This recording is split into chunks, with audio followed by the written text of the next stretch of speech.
Hello there, and welcome to our tier list for Mythic Quest, the television show. It's not Pokemon. Are you guys okay? It's okay. We do all tier lists, and we've been watching Mythic Quest Season 3 just ended, so I'm like, let's make a tier list. Because that's what we do here. That's what we do here, and then I couldn't find a good one. So he made it. So I made a very jank tier list with bad pictures. He made this. Did not tell me he was making this. Yeah, if I would have known in advance, I would have helped you find images that have more than 6 pixels. The images are fine when I save them normally, but when I put them in a tier maker, they look bad. I'm not even positive what you did wrong. I don't even know either. Because I didn't see your computer. We were watching a stream. And I was like, what are you doing? And you're like, I'm making a tier list. Alright. And I knew at that moment it was going to be beautiful. Yes. So let's hop right into it. Mythic Quest tier list. First off, Brad. The former ex-con. Yeah. Brad. The head of monetization. Capitalist. Pure capitalist. Pure capitalist. Loves a good challenge. True gamer. Trying to game the government, you know? No, yeah, gamer of the government. And based on how Season 3 ends, he's like, I need a new challenge. And he's like, fuck it. I'm going to start from the bottom and get there. Go up. Yeah. I like him. He's enjoyable. The interesting thing for me about this show is I think every character on the show of the core cast is incredibly well-rounded and interesting. Yeah. We will not have an F tier on this tier list. Facts. Nah, yeah, I don't think we will. I honestly don't even know. I'm not going to say it, but I think he's A tier. Yeah, he's one of the better characters on the show. One of the core. I just like evil characters. Mm-hmm. But kind of almost like a petty kind of But he's evil. not fully evil. It's like a petty evil. Yeah, and then his dynamic with Joe's really good. It's really funny. Yeah. Yeah. Now we got Carol. I like Carol. Diversity. She was the head. You gotta say more, but you can't just say diversity. She was the head of diversity. That was the plot point. I know, but when a black woman comes up, you're just like diversity. Yeah, you're right. She was head of HR, then she got promoted to head of diversity, then she got promoted to head of strategic something. Yeah, she got a lot of promotions. Listen, that's just how my brain works. Sometimes my brain just stops mid-sentence. Yeah. She struggled with the whole which I would never struggle with, of I'm doing a job, getting paid a lot, and I do nothing. That's the dream. That's the dream. Yes. Literally the dream. You know what that is? She just has more morals than we do. Yes. She's entertaining with her interactions with a lot of the HR, especially with what's her name? Ashley Burgess' character, in the beginning of season 3, why the fuck are you here? You don't work here anymore. She's B. Yeah. She's cool. She's the what's the term? Was it in comedies there's a straight man. Not heterosexual, but straight as in serious. Yes, I understand.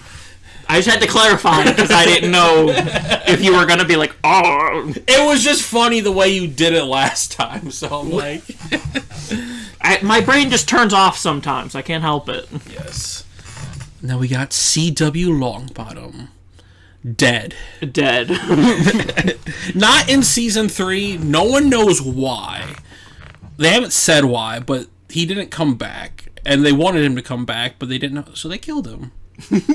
They killed him. Yes. The writer of Mythic Quest. He had a great flashback episode. Yeah. Oh, that was the first one too, wasn't it? No, it was the second one. Was it the second one? It was the season 2 one. Season 2 had a real focus on him at the end. What was the first flashback one? It was just the 2 game developers. Oh, because that wasn't really it wasn't about any character that we knew. No, yeah. It was a separate thing. Yeah. Yeah.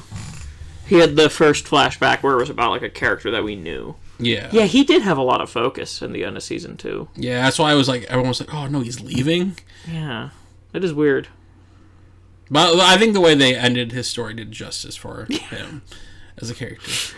I drove my Mustang into the Grand Canyon. Yes. He always had that one quote that was so incredibly offensive, that was so funny. What? I'll let you say it because... Oh, was it about the... because you're trans, so I'm like... So I'm allowed to say You're allowed to say Was it the one where he was saying about, like, the Vietnamese ladyboy? Yeah, yeah. he's or just Taiwanese, wasn't it? I don't remember, but I don't remember. A true caricature of like the goober of just the goober. Yeah, and just like a totally out of touch person. It's just so funny because the term ladyboy to me is just a funny one, and it's funny because he isn't even like using it in like an insulting way. He's just so much of a goober where he's just that's just the term that he knows. Yeah. He's A tier. I don't know if he's S tier, but I put him above. I put him above Brad. Yeah. Because he was great for when he was there. I always forget her name. I always just know Ashley Birch. Rachel. Champagne socialist. Fake socialist. He took money. So S tier. No, I'm just kidding. Good character. She's heavily involved, the actress, heavily involved in writing and directing the show, especially later on. Her character is funny. Her character's annoying, though.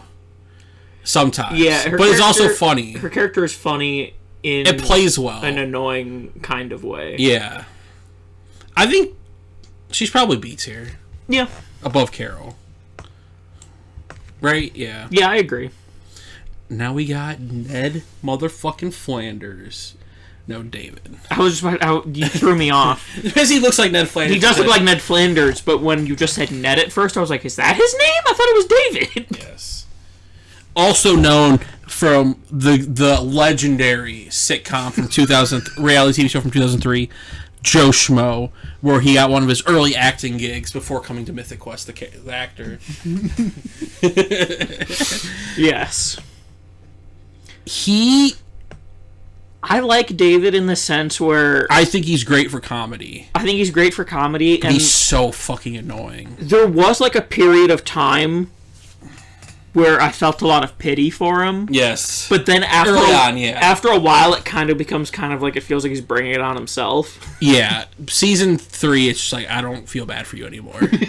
Definitely. You're just bad. Where it's just full comedy. Yeah. Yeah. I say he's B tier. Yeah. I don't think he's A tier. Because like I said, as a character, I don't like him. But I like him on the show because he, like... He's annoying. Yeah, that's why I say every character in the show, has such great value. You know, like I just realized. Yeah, we can make it. You're glorifying my JPEGs. Yeah, glorifying it. I like how the one of Poppy is like actually high quality. Yeah, it's so weird. All the others are like 6 pixels. Yeah, you have the one high quality. Mm-hmm. Sue, head of community management. Yeah. I like her a lot. Because every time she's on screen, it is so funny. Because she's, like, the happiest person in the world.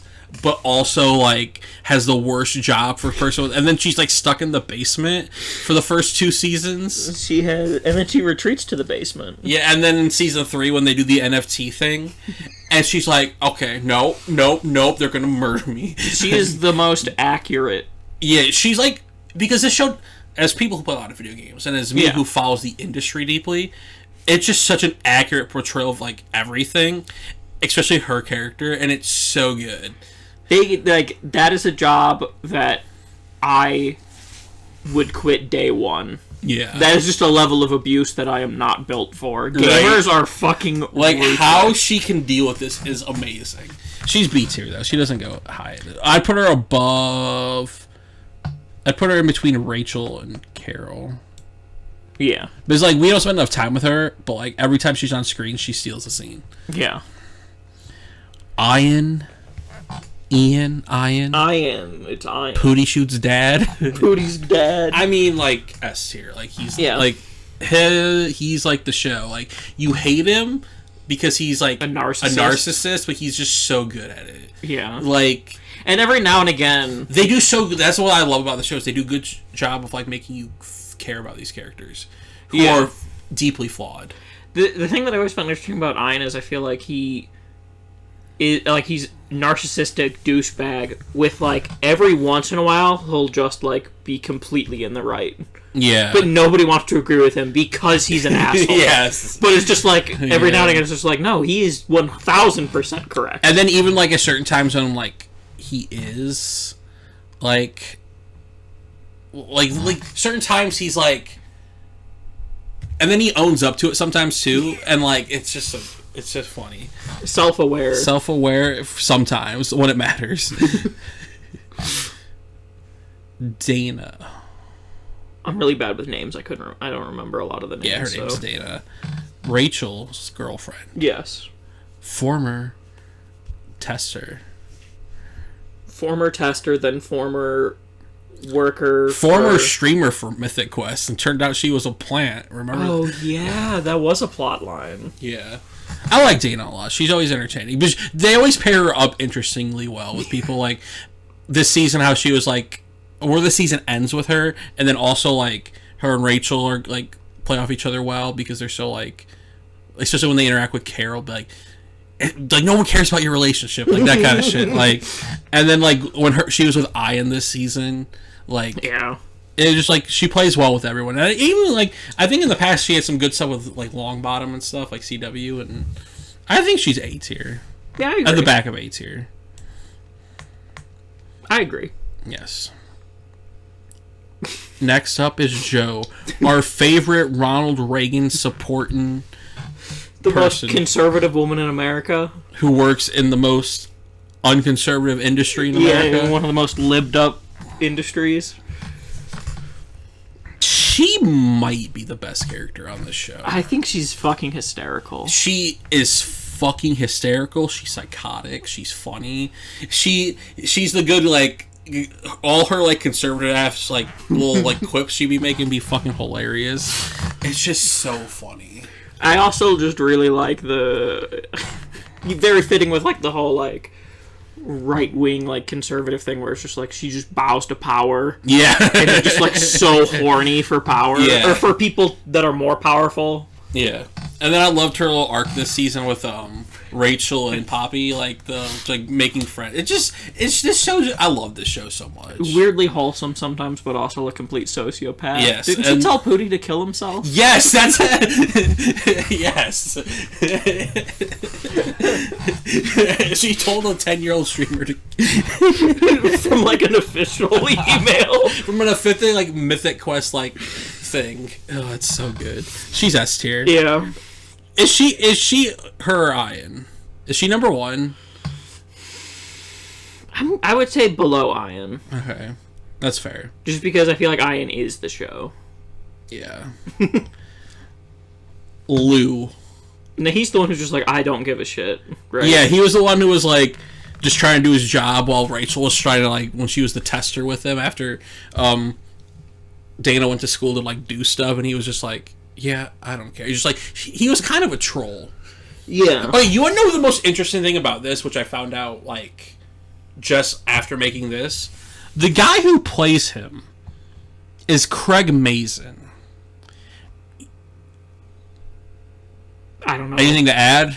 No. I was waiting for you to explain. No, because you're like, I don't care. Craig Mazin also... No, I shrugged because I was like, I don't know who that is. Famous writer. Writing Chernobyl, one of the highly reviewed HBO shows, and he's the head writer who teamed up with Neil Druckmann for The Last of Us HBO adaptation. He's like a great writer, and I'm like, oh, that's him. He's just like being a little side character on a fucking Apple TV Plus show. I thought that was interesting. Okay. Yeah, but like he's not in it enough. I'd say he's C tier. Yeah. He's funny. He's a good like troll. Yeah. He's just there to work. Yeah. We got Phil, the art guy. It's just so funny because every time Ian and Poppy have a big idea, they just go to him and they're like, you can do this, right? 2 days. And he's just like, what? The most abused man in America. Yeah. Just so fucking abused. He's like the embodiment of crunch in the video game industry. Yes. He is the physical embodiment of crunch and just absolute brutality. And he has a really great moment in season 3 at the end where like ageism because Carol gets like does all like gets tries to better Mythic Quest with all like the diversity stuff, and then he's just like the only old guy who works there, and then he's like, I could sue you for ageism, and it's just so funny. But Yeah. he's C tier. Yeah. He's just there. I think it's funny because he gets abused, not because he's like a funny character. Yeah. Let's skip to the end and do Pootie's mom. Just put her in C tier. I was just trying to get more characters for the list, and she's fairly shows up like a few times. So I'm like, fuck it. Okay. Yeah. You know? Pootie's mom. I feel that. Okay, now, and that way we could save Poppy for last. Yeah. Pootie shoot. Streamer. Little shit. Ian's son. That reveal will never not be amazing to me. he's his son. Yeah. Yeah. I'm trying to remember because it's been a while. Like, was that season 1? That was season 1. Yeah. Yeah. It's my memory's dog shit, so I don't really remember a whole lot. TBH. Yeah. I just remember the death threat. Yeah. They told me to kill myself, so I'm no longer playing Mythic Quest. I just remember he was a little asshole. Yeah. I'd say he probably goes in C tier then. It was just like a real funny moment, but like he's not like anything substantial, but I say he's top of C tier just for the name. Yeah, Pootie. Just Pootie. Now last. The other anchor of the show. Yes. Poppy Lee. Also kind of incredibly annoying at times. Yes. But also incredibly funny at times. I think that's most of the characters. Yes. Every character is incredibly annoying, incredibly funny, but like also the heart is there. Yes. The moments like especially at like this season and their flashback episode was so good. Yeah, the flashback. Like little Poppy, like oh god, like and little Ian, like that shit got to me. Yeah, the flashback episodes are really the highlight. Yeah. Of like the whole series, like yeah. Yeah. She's S tier. Yeah. I would put her number 1 probably. But I agree, honestly. Yeah, she's my favorite because like you just like the flashback did so much like because like I even would put her probably there even before the flashback episode. The flashback episode put like everything in such a perspective. The flashback episode felt very familiar. Yeah, like not in the sense of like having to do like things. I was lucky enough to be in a situation where my parents didn't make me do things that I didn't want to do. Yeah, but just like empathizing with that and just like empathizing of being like really lonely and just having video games. Yeah, and like she's just incredible. Yeah, like even though when she's in the wrong, I'm like Poppy, stop it. You're like it's like you're funny, but you just want her to be happy. And it's sad. She's kind of deeply relatable. Yeah, she kind of is. Yeah, deeply relatable, and it's also really sad when they just constantly bring up, like, yeah, she doesn't have any friends. Yeah. Just no one likes her. Mm-hmm. And that's what makes, like, that's why her and Ian are at the top, because their relationship is just fascinating. Yeah. And, like... two people that don't have friends. Yeah, but, like, love each other, but it's, like, not romantic. They hate each other, too. Yeah, it's just... such a good. It's weird, yeah. Yeah. It's an interesting, fascinating dynamic. Yeah, it's so good. There you have it. Mythic Quest. This was our excuse to talk about Mythic Quest and rank the characters. And our brains only operate in the form of tier lists. Yes, and if you, just to tell you all out there to go watch Mythic Quest because it is incredible. Yeah, what is it that you were saying? Most underrated? Most underrated show on TV. Because I don't hear people talk about it other than people who like I follow on Twitter who are in the games industry. Yeah. Like, you need to be watching this show. I think they have a spinoff coming. I never looked into it. But, like, yeah. I mean, seemingly it was setting up a spinoff. Yeah. Either that or that's just, like, plotline in season 4. Yeah. I like the idea of doing a spinoff with that and then tying it all back into season 4 together. Yeah. Yeah. It'll be good. I love this show. So, yeah. Like, subscribe, comment, share. And until next time, watch Mythic Quest.